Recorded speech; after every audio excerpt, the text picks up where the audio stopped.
এরকম থাকে না, তখন এখানে জয়েন্টে একটু মারা হয় এই উদ্দেশ্যে যে সে কোনো রিফ্লেক্স করে কিনা, নড়ায় কিনা। তোমার যদি মারি এদিকে দাও,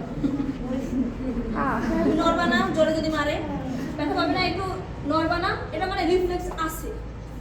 আর যে নড়বে না একদম যেমন আছে তেমনই থাকবে, মানে রিফ্লেক্স নাই, মানে ওখানে নার্ভাস সিস্টেমটা প্রপারভাবে কাজ করতেছে। বুঝতে পারছো?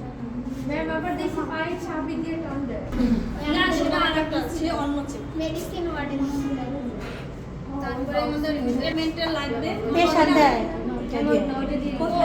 পেশেন্ট ওটা দিয়ে ডেলিভারি আমি তো দেখলাম সিজারের সময় যে পেটের এক পাশে একটু চাপ দেয় মাথা দিয়ে মাসেল শোর অ্যাবডোমেন রিট্রাক্টর, এটা দিয়ে এভাবে ভিডিও করা হয় না, খাও খাও করে লাভ নেই। সিজার করার সময় যতটুকু কাটা হয় ওটা একটু বাড়ে না, আরে হ্যাঁ বানি একটু বাড়ানোর জন্য যাতে সহজেই বাচ্চা বের হয়ে আসে। হ্যাঁ, একদম অ্যাবডোমিনাল রিট্রাক্টর, এটা গাইনিতে লাগে, আমাদের মেডিকেল সার্জারি দরকার নেই, তাও শিখে নাও।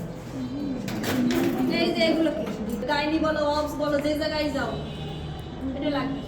এগুলো হচ্ছে tissue holding forcep. Tissue holding forcep. Normal example দেই, সিজার দেখছো কেউ?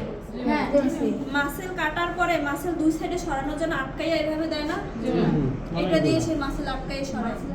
ঠিক আছে, মাসেল আটকাইয়ে দুই সাইডে সরাই দেয় না, বাচ্চা বের করার আগে লেয়ার কাটবে, মাসেল ধরা হয়। এখন মাসেল তো আর বলা যায় না, মাসেল হোল্ডিং বলে না, টিস্যু বলে। টিস্যু হোল্ডিং, বুঝতে পারছি?